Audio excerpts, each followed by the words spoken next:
What is a router? A router is a layer 3 device which helps different networks to connect together so that they can communicate with each other. Routers work on layer 3 of OSI model, which is network layer. Routers usually have very few ports. Why few ports? If you remember what we have discussed in the switches, that switches connect different devices to form a network, to create a network. That's why they need a lot of ports. Routers, they only need few ports. Why? Because usually what happens, on one port of the network there will be one full network with a lot of devices inside.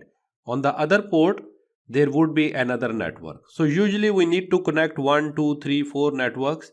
So we have different router models. We can have routers with many ports, but usually we don't need many ports because there will be a switch inside each network which will be connecting these devices together. So all the ports will belong to that kind of switch. We don't need so many ports on the router because the working of router is a bit different from switches. Another important point about routers is that they are usually high cost. Why high cost? Because they have to perform the routing on layer 3. They have to open the whole IP packet, they have to inspect the header, then they have to decide destination, source IP address, a lot of extra work. That's why they are high cost, because they are working mostly on software layer. Routers, they connect different networks together, just like we have discussed. And just like we discussed, routers, they have to do a lot of hard work. That's why they provide low data rate as compared to switches, which is not a disadvantage. This is how routers have been designed. If your duty is heavy, of course your processing will be slow. Packet forwarding decisions in routers are made using layer 3 IP packets and layer 3 IP addresses which are mentioned inside the layer 3 packets, just like we discussed now.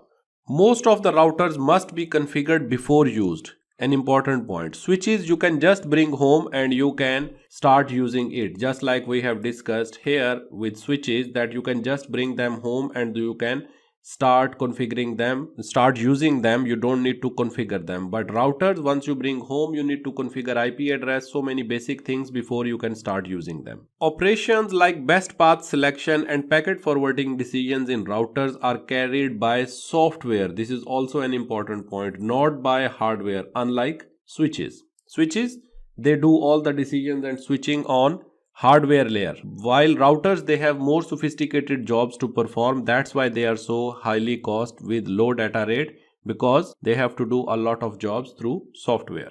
If a layer 3 IP packet is received by router with unknown destination IP address, then the packet is dropped, which is an advantage of a router, unlike switches. So here, if there is a network connected which sends a packet, one of the device here through the switch maybe or through directly, it sends a packet here where the destination is unknown. So what the router is going to do, it will stop.